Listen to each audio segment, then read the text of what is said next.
حضرت عائشہ صدیقہ رضی اللہ تعالی عنہا سے کسی نے پوچھا تھا صحابہ کرام علیہم رضوان میں سے کہ اماں جی نبی پاک کے اخلاق کس طرح کے تھے؟ تو فرمانے لگی قرآن مجید ہی رسول پاک کے اخلاق ہیں۔ اور پھر حضرت عائشہ صدیقہ رضی اللہ تعالیٰ عنہ اس شخص سے کہنے لگیں چاہے تو سورہ مومنون پڑھ لو۔ تو انہوں نے یہ ابتدائی آیات سورہ مومنون کی جب تلاوت کی تو حضرت عائشہ فرمانے لگی یہی تو میرے نبی پاک کے اخلاق ہیں، اور یہی وہ آیات ہیں جن میں اللہ تبارک و تعالیٰ نے بندہ مومن سے تقاضا کیا ہے کہ اگر وہ جنت کا وارث بننا چاہتا ہے، جنت وہ جگہ ہے جہاں رسول کریم علیہ السلام کا قرب بھی ملے گا اور رب کریم کی زیارت بھی نصیب ہوگی، وہ مقام فلاح، وہ مقام کامیابی، وہ مقام جہاں اللہ تعالیٰ اپنے بندوں پر اپنی رضا نازل فرمائے گا، اس مقام کا نام مقام جنت ہے۔ تو اس سورہ مبارکہ کی ابتدائی آیات کے اندر اللہ تبارک و تعالیٰ نے ان صفات کا تذکرہ فرمایا ہے کہ اگر وہ صفات ہم اپنے اندر پیدا کرنے میں کامیاب ہو جائیں، معنی یہ ہے کہ ہمیں اللہ تبارک و تعالیٰ نے جنت کا وارث بنا دیا ہے۔ بڑے غور کے ساتھ سورہ مومنون کی ان ابتدائی آیات پر غور کرنا چاہیے۔ رب فرماتا ہے قد افلح المؤمنون، تحقیق مومن کامیاب ہو گئے۔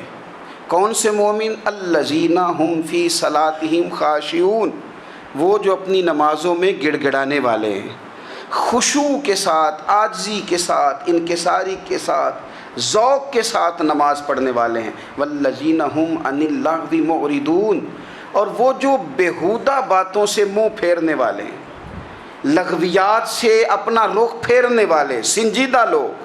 پھر ارشاد فرمایا والذین ہم للزکاۃ فاعلون، جو زکوٰۃ دینے کا کام کرنے والے ہیں۔ پھر فرمایا والذین ہم لفروجہم حافظون، اور وہ لوگ جو اپنی شرمگاہ کی حفاظت کرنے والے، اپنی شرمگاہ کی حفاظت کرنے والے۔ الا علی ازواجہم، مگر یہ کہ اپنی بیویوں پر، او ما ملکت ایمانہم، یا اپنی شرعی باندیوں پر۔ اس زمانے میں جو لونڈی خریدی جاتی تھی اس سے بھی وطی کرنا جائز تھا، اگرچہ اب لونڈیاں موجود نہیں ہیں تو یہ فعل بھی موجود نہیں، سوائے اپنی بیویوں پر یا شرعی باندیوں پر۔ فإنہم غیر ملومین، فرمایا جو یہ کام کرے اس پر کوئی ملامت نہیں ہے، اپنی بیوی کے پاس شرعی طریقے سے جائے یا باندی کے پاس جائے۔ فمن ابتغى وراء ذلك، اور جو آدمی اس کے بعد اس حد سے بڑھے، اس کے سوا کچھ اور کرے جو بندہ، فرمایا فاولئک هم العادون، یہ لوگ حد سے بڑھنے والے ہیں، جو لونڈیوں اور باندیوں کے علاوہ، اپنی بیویوں کے علاوہ کسی اور جگہ گندگی کریں، یہ حد سے بڑھنے والے، حدوں کو کراس کرنے والے لوگ ہیں۔ پھر ارشاد فرمایا والذین هم لاماناتہم وعہدہم راعون، اور وہ جو اپنی امانتوں اور اپنے وعدوں کی رعایت کرتے ہیں، امانتیں ادا کرتے ہیں، وعدے پورے کرتے ہیں۔ اور وہ لوگ جو اپنی نمازوں کی حفاظت کرنے والے ہیں، جن میں یہ خوبیاں آ گئیں۔ میرا رب فرماتا ہے نماز میں خشوع وضو حاصل ہو گیا، فضولیات سے بچ گئے، زکوٰۃ ادا کرنے والے بن گئے، شرمگاہ کی حفاظت کرنے والے بن گئے، امانتیں عہد پورے کرنے والے بن گئے، اپنی نمازوں کے محافظ ہو گئے۔ اللہ اکبر، قربان جائیں۔ مالک فرماتے ہیں اولئک ھم الوارثون، یہی لوگ تو وارث ہیں۔ یا اللہ کس چیز کے؟ فرمایا الذین یرثون الفردوس، یہ لوگ جنت کے وارث ہیں، یہ جنت کے وارث ہیں یہ لوگ۔ ہم فیہا خالدون، اور فردوس سے، جنت سے نکالے نہیں جائیں گے، ہمیشہ ہی جنت میں رہیں گے۔ یہ آیات اللہ کا مطالبہ بھی ہے، یہ آیات صحابہ، اہل بیت، اولیاء اللہ، ان تمام کی سیرت کا عکس بھی ہے۔ اور سب سے بڑھ کر سیدہ عائشہ صدیقہ فرماتی ہیں یہی تو آیات ہیں جنہیں اچھی طرح سمجھ لو گے تو تمہیں مدینے والے کے اخلاق بھی سمجھ میں آ جائے گا، حضور کے اخلاق بھی تمہیں سمجھ میں آئیں۔ بڑے غور کے ساتھ سورہ مومنون کی ان ابتدائی آیات پر غور کرنا چاہیے۔ رب فرماتا ہے قد افلح المؤمنون، تحقیق مومن کامیاب ہو گئے۔ کون سے مومن؟ الذین هم فی صلاتہم خاشعون، وہ جو اپنی نمازوں میں گڑ گڑانے والے ہیں، خشوع کے ساتھ، عاجزی کے ساتھ، انکساری کے ساتھ، ذوق کے ساتھ نماز پڑھنے والے ہیں۔ دیکھیں قرآن نے یہ نہیں کہا شروع میں کہ وہ لوگ اپنی نماز پابندی سے پڑھتے ہیں، بلکہ فرمایا وہ نمازوں میں عاجزی کرتے ہیں، وہ نماز میں خشوع کرتے ہیں، خضوع کرتے ہیں۔ نماز ہم بھی پڑھتے ہیں، ڈھیر سارے لوگ ہیں جن کا یہ مطالبہ ہے کہ میرا نماز میں دل ہی نہیں لگتا۔ پہلی بات تو یہ ہے کہ دل نہ بھی لگے تو نماز پھر بھی پڑھنی ہے، اور دوسری بات یہ ہے کہ دل لگانے کو بھی تو کچھ انسان کے پاس چیزیں ہونی چاہیے نا، کوئی ضروریات ہوتی ہیں۔ سب سے پہلی بات یہ کہ مسئلہ نماز کا نہیں، مسئلہ اہمیت کا ہے۔ آپ نے اللہ تبارک و تعالیٰ کی ذات کی، رب کریم کے جلالت کی جتنی زیادہ اہمیت اپنے دل میں محسوس کر لی، اتنا ہی نماز کی طرف توجہ آپ کی بڑھ جائے گی۔ آپ سادی سی مثال ہے، غور کر لیں، جتنا آپ اپنے استاد کو پروٹوکول دیتے ہیں، جتنی عزت کرتے ہیں، اتنا ہی وقت پہ آپ ان کے پاس پہنچ بھی جاتے ہیں۔ اگر آپ کے دل میں اہمیت نہیں ہے تو آپ ٹال دیں گے، اور جس استاد کی اہمیت ہے اس کے فون کی گھنٹی بجتے ہی فون بھی اٹھایا جائے گا، اور بات پوری مکمل بھی نہیں ہوگی تو کہا جائے گا جیسے آپ کہیں گے، اور جو وقت وہ دیں گے ان سے 10 منٹ پہلے پہنچنے کی کوشش بھی کی جائے گی۔ بس سمجھ لیں دل لگنے نہ لگنے کا مسئلہ نہیں، اہمیت کا مسئلہ ہے۔ آپ جتنی اپنے مالک کی بارگاہ کی اہمیت سمجھ لیں گے، اتنا ہی وقت پہ مسجد آئیں گے، اتنا ہی شوق سے نماز پڑھیں گے۔ دوسری بات، نماز کے ترجمے پہ غور کریں۔ آپ یقین کریں اگر نماز کا ترجمہ ہمیں آ جائے نا تو ہمیں تو یوں لگے کہ ہم تو اپنے مالک کی بارگاہ میں عرض و معروض کرنے حاضر ہوئے ہیں۔ یہ سورہ فاتحہ ہی دیکھ لیں آپ، حضور فرماتے ہیں، رب فرماتا ہے سورۃ فاتحہ آدھی میری ہے آدھی میرے بندے کی ہے۔ جب اس نے کہا الحمدللہ رب العالمین الرحمن الرحیم مالک یوم الدین ایاک نعبد و ایاک نستعین، جب یہاں تک وہ لفظ کہتا ہے تو یہ حصہ میرا تھا، اس نے اپنے رب کی تعریف کی، اور جب کہا نا اس نے اہدنا الصراط المستقیم، اب بندے نے التجائیں شروع کر دی۔ اس نے کہا کہ مالک بھی تو ہے، رحمان بھی تو ہے، رحیم بھی تو ہے، عبادت بھی تیری کرتے ہیں تو مدد بھی تو تجھی سے مانگنی ہے نا، اب مہربانی فرمانا اہدنا الصراط المستقیم، ہمیں سیدھا راستہ دکھا دے، صراط الذین انعمت علیہم، ان لوگوں کا راستہ دکھانا جن پر تو نے انعام کیا ہے، غیر المغضوب علیہم ولا الضالین، ان کے راستے پہ نہ چلانا جن پر تیرا غضب ہوا، جو گمراہ ہو گئے ان کے راستے۔ تو نماز میں جب ترجمے پر آپ کا غور ہوتا ہے تو آپ کا تو دل خود بخود لگ جاتا ہے، شوق بڑھ جاتا ہے آپ کا۔ تو اتنی چیزیں ہم زندگی میں یاد کرتے ہیں، تو اگر ترجمہ بھی نماز کا یاد کر لیں اور پھر شوق سے پڑھیں تو آپ یقین کریں طبیعت کھنچی چلی آئے گی۔ ہمارے یہاں کچھ لوگ نماز پڑھتے ہیں پر بڑی لاپرواہی سے پڑھتے ہیں، کبھی ادھر دیکھتے ہیں کبھی ادھر دیکھتے ہیں، کبھی بال سہلاتے ہیں۔ وہ میں نے دیکھا ہے سجدے جا رہے ہیں تو سیانے سیانے بندے کبھی کپڑے کو چھیڑ رہے ہیں کبھی جگہ کو چھیڑ رہے ہیں۔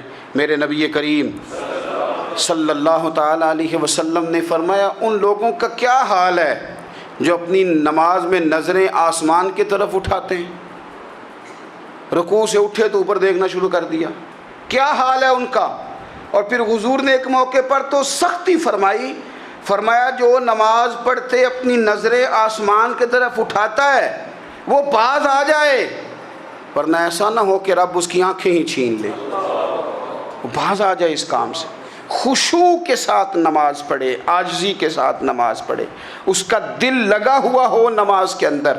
میرے نبی پاک صلی اللہ تعالیٰ علیہ وآلہ وسلم کے غلام حضرت انس بن مالک رضی اللہ تعالیٰ عنہ فرماتے ہیں کہ رسول پاک صلی اللہ علیہ وسلم نے مجھ سے فرمایا تھا کہ بیٹے نماز میں ادھر ادھر دیکھنے سے بچو، کیونکہ فرمایا نماز میں ادھر ادھر توجہ کرنا یہ بندے کو ہلاک کر دیتا ہے، ہلاکت ہے اس میں اگر تم نے ادھر ادھر توجہ ہوگی۔ نماز تم مالک کی بارگاہ میں کھڑے ہو اور تم دیکھ ادھر ادھر رہے ہو، تو ایک تو نماز عاجزی کے ساتھ۔ پھر فرمایا والذین ہم عن اللغو معرضون، وہ لوگ جو فضول باتوں سے، لغویات سے اپنا منہ پھیر لیتے ہیں، فضولیات سے۔ ہمارے ہاں نا بہت سارے لوگ ایسے ہیں جو بلا وجہ ان چیزوں میں دلچسپی لیتے ہیں جو ان کے مطلب کی نہیں ہے، ان کے مطلب کی مطلب آپ کسی سے ملیں کہتے ہیں کیا حال ہے، ٹھیک ہے جی، بچوں کا کیا حال ہے، ٹھیک ہے، بچے کتنے ہیں؟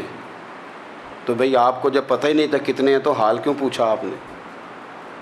آپ کرتے کیا ہیں؟ آپ کا بڑا بھائی کیا کرتا ہے، چھوٹا بھائی کیا کرتا ہے، ابا جی کیا کرتے ہیں؟ بھئی آپ کے مطلب کی بات نہیں، آپ مطلب کی مقصد کی بات کریں، بے مقصد باتوں میں الجھنے کی ضرورت نہیں ہے۔ دیکھیں، اپنا ادارہ میں چلاتا ہوں، اپنا گھر آپ چلاتے ہیں، اپنی ڈیوٹی آپ کرتے ہیں، آپ کو زیادہ بہتر پتہ ہے کہ آپ اپنا گھر کیسے چلا رہے ہیں، مجھے زیادہ بہتر پتہ ہے کہ میں مدرسہ مسجد، مجھے زیادہ بہتر پتہ ہے اس کے اندر کون سی اصطلاح کس طرح کرنی ہے، یہ مجھ سے زیادہ بہتر کوئی بندہ جانتا نہیں۔ اب ہم کیا کرتے ہیں، جب ہم دوسرے کے کام میں مداخلت کرتے ہیں تو دو نقصان ہوتے ہیں، ایک تو اس کے ساتھ ہمارا رائے کا اختلاف ہو جاتا ہے، اور دوسرا ہمارے اپنے بہت سارے کام رہ جاتے ہیں، کیونکہ ہماری توجہ ہی دوسرے کی جانب تھی، اپنے بڑے سارے کام رہ جاتے ہیں۔ اس لیے بہت ساری ایسی چیزیں ہیں جن میں بلا وجہ کوئی مقصد نہیں۔ ہم پرانے لوگوں سے باتیں سنا کرتے تھے، ہمارے بزرگ کہا کرتے تھے جڑے پنڈ جانا نہیں، جڑے پنڈ جانا نہیں اودا راہ پوچھنے دی کی لو۔ لغویات میں نہ الجھیں، فضولیات میں نہ الجھیں، یعنی ٹو میں رہنا، ٹو میں۔ آپ یقین کریں، میں نے پرسنلی طور پہ اس چیز کو محسوس کیا ہے کہ ہمارے بہت سارے اہم حقوق صرف اس لیے مس ہوتے ہیں کہ ہماری اپنے سے زیادہ توجہ سامنے والے پہ ہوتی، سامنے والے۔ میں نے دیکھا بڑے بڑے عجیب سوال اور بڑے بڑے انوکھے سوال، مطلب یہ کہ اتنی لمبی چوڑی، اور لوگوں کو بڑا پتہ ہوتا ہے یہ فلاں آدمی جو ہے اس کے بچے کتنے ہیں، وہ بیاہ کہاں پہ ہیں، کس کس علاقے میں ان کی شادیاں ہوئی ہیں۔ اتنی تفصیلات کی ہمیں ضرورت نہیں ہے، ہم سے تو ہمارے بارے میں پوچھا جائے گا، تو ہمیں اپنا معاملہ بڑا صاف ستھرا۔ دیکھیں کیا سونی بات کی مدینے والے رسول نے، قربان جائیں حضور کے جملوں پر۔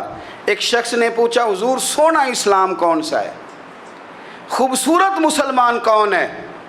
تو نبی پاک صلی اللہ علیہ وسلم نے فرمایا وہ خوبصورت مسلمان ہے جو بات اس کے مقصد کی نہیں، بے معنی ہے، وہ بات وہ چھوڑ دے۔ بے مقصد باتوں سے الجھنا جو بندہ چھوڑ دے وہ مسلمان بڑا سونا مسلمان ہے۔ ہم کمزور اس لیے ہوتے ہیں کہ ہماری توجہ زیادہ دوسروں کی باتوں پر پڑتی ہے۔ پھر فرمایا والذین ھم للزکاۃ فاعلون، وہ لوگ جو زکوٰۃ دینے کا کام کرتے ہیں، صدقات کرتے ہیں، خیرات کرتے ہیں، وہ کامیاب ہو جاتے ہیں۔ پھر فرمایا والذین ھم لفروجہم حافظون، وہ جو اپنی شرمگاہ کی حفاظت کرتے ہیں۔ نوجوان میری بات پر توجہ کریں، فرمایا وہ لوگ جو اپنی شرمگاہ کی، والذین ھم لفروجہم حافظون، وہ لوگ جو اپنی شرمگاہ کی حفاظت کرتے ہیں۔ حضور غوث پاک رضی اللہ تعالیٰ عنہ فرمایا کرتے تھے دو چیزیں انسان اپنی سنبھال لینا، ایک پیٹ اور ایک شرمگاہ، تو فرماتے تھے ولایت اس کے بڑی قریب آ جاتی۔ ہم نہ ان لذات میں الجھ جاتے ہیں۔ سیانے سیانے بندے، روٹی کمر سیدھی کرنے کے لیے کھانی چاہیے، زبان کے ذائقے کے لیے نہیں کھانی چاہیے۔ یہ زبان کا ذائقہ لگ جائے یہ کہیں کا نہیں چھوڑتا انسان کو۔ اپنی شرمگاہ کی جو لوگ حفاظت کر لیتے ہیں، کوئی بڑے سے بڑا گناہ کرنے سے بھی بندہ کافر نہیں ہوتا، بندہ کفر کرنے سے کافر ہوتا ہے۔ گناہ بڑے سے بڑا کرنے والا بھی گناہ گار ہے، کافر نہیں۔ لیکن بعض گناہ ایسے ہیں جو جس وقت بندہ کر رہا ہوتا ہے اس وقت وہ مومن نہیں ہوتا۔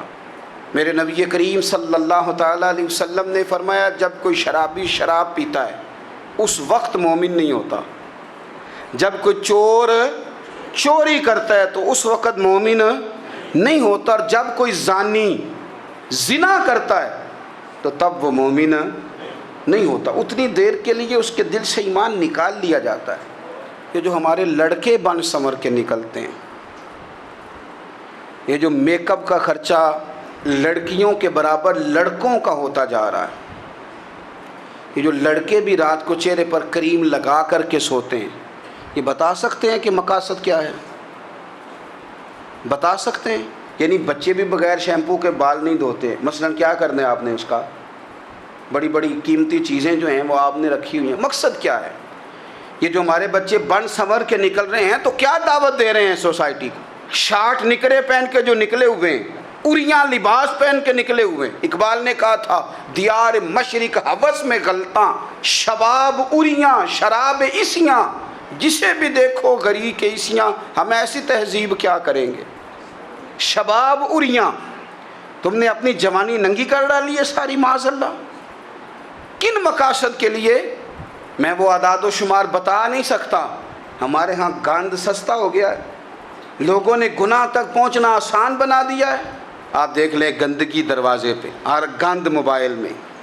کیسے بچائیں ان بچوں کو؟ کیا کریں؟ کلیجے پھٹتے ہیں. ابھی باتیں سوچتے ہیں تو سوچتے ہیں آنے والی نسل کو کہاں لے جائیں، کہاں چھپائیں، کیا ایسا کریں کہ یہ بچ جائیں. خدا را قربان جائیں حضرت عثمان غنی پر. مصنف ابن ابی شیبہ میں صحابہ فرماتے ہیں حضرت عثمان غنی نا بڑے مالدار تھے. مال آتا ہے تو لوگ عیاش نہیں ہو جاتے، مال آتا ہے تو لوگوں کی خواہشات بہت بڑھ نہیں جاتی. بڑے مالدار تھے، مالدار بھی تھے اور سونے بھی بڑے تھے. حضرت اسامہ بن زید کہتے ہیں میں نے زندگی میں اتنا سونا بندہ نہیں دیکھا جتنے حضرت عثمان غنی خوبصورت تھے، پیسہ بھی حسن بھی. لیکن فرماتے ہیں کہ حضرت عثمان غنی سب سے بڑھ کر اپنی شرمگاہ کی حفاظت کرنے والے اور سب سے بڑھ کر صلہ رحمی کرنے والے، رشتہ داروں سے اچھا سلوک کرنے والے، حیا والے، شرم والے، پاکیزگی والے. آپ کا ذہن ہے، آپ صبح اٹھتے ہی ذہن بنا لیں کہ میں نے آج اتنا سبق پڑھنا ہے، آج اتنی تفسیر دیکھنی ہے، اتنی عبادت کرنی ہے، فلانی نعت میں نے دیکھنی ہے، فلاں خیر کا کام کرنا ہے، فلاں آدمی کے ساتھ نیکی کرنی ہے. صبح ذہن بنا لیں، آپ کا ذہن وہی کام کرنے لگے گا. لیکن اگر صبح اٹھتے ہی ذہن میں گندگی ہے، رات کو سوتے ہی معاذ اللہ ذہن میں وسوسے ہیں، تو پھر سارا دن وہی چکی چلے گی، وہی انداز رہے گا. تھوڑا سا آپ کو اس کی نگرانی کرنی ہے. تھوڑا سا فحاشی اریانی یہ تیزی سے پھیل رہی ہے، تیزی سے گندگی لوگ کشید کر کے لاتے ہیں. اور حیا کا مطلب صرف اتنا ہی نہیں ہے آپ زنا اور بدکاری سے بچیں، آپ اپنی زبان کو بھی حیا والا بنائیں. کوئی کچا کمزور جملہ، گندی بات، گالی کبھی بھی زبان پہ نہ آئے. آپ کا انداز حیا والا ہو. بے باک ہو جانا، بے باک بولنا، میں باریکی سے اس بات کو سمجھتا ہوں اور میں آپ کو بہت ساری بزرگوں کے ارشادات کا نچوڑ عرض کرنے لگا ہوں. آپ اپنا ذہن صاف کر لیں، آپ کے بہت سارے کام ویسے ہی صحیح ہو جائیں گے. چونکہ ہمارے دین کے اندر زیادہ اجر نیتوں اور ارادوں پہ ملتا ہے. آپ کے جو اندر کی پاکیزگی ہے وہ بہت سارا فضل لاتی ہے اللہ کا. اور اگر دل ہی ناپاک ہو، ذہن ہی ناپاک ہو، تو وہ خیر کی چیزیں کس طرح کر کے داخل ہوں گی؟ اپنی شرمگاہ کی قربان جائیں. نوجوانوں ذرا غور کرنا، میرے نبی کریم صلی اللہ تعالیٰ علیہ وسلم کے بارے میں حضرت عائشہ صدیقہ فرماتی ہیں کہ عرب کی کنواری لڑکیاں بڑی حیا والی ہوتی تھیں، لیکن اللہ کے پیارے رسول صلی اللہ علیہ وسلم عرب کی کنواری لڑکیوں سے بھی بڑھ کر حیا والے تھے. یہ ہمارے بچے مذاق میں ہمیں کئی دفعہ کہتے ہیں شادی کرا دو، شوگل میں کہہ دیتے، ابا کو کہہ دیتے ہیں، ابا کو نہیں منہ پہ آ کے کہہ دیتے ہیں، کہتے ہیں یہ بڑا بھائی مصیبت بن گیا، یہ ہٹے گا تمہاری باری آئے گی. آپ کچھ ایسی باتیں کر رہے ہیں، کچھ ایسے انداز آپ اختیار کر رہے ہیں جو وزادار لوگ کرتے نہیں. شرم و حیا سے وہ چیزیں ڈھل جاتی ہیں جو باتیں ہمارے بچوں کی زبانوں پر بے باکی کے ساتھ آنے لگی ہیں. اور میں آپ کو ایک عقلی بات عرض کرتا ہوں، آپ اپنی زبان سے جو جملے خود ادا کرتے ہیں وہ جملے آپ کے دل پر بھی اثر کرتے ہیں. اگر آپ غلط بات بار بار کریں گے تو آپ کا دل بھی غلط بات کی طرف مائل ہو جائے گا. آپ 10 بار 15 بار 20 بار کوئی خیر کی بات کریں، خیر کی، تو آپ دیکھیں کہ آپ کا دل بھی خیر کی طرف مائل ہو جائے گا.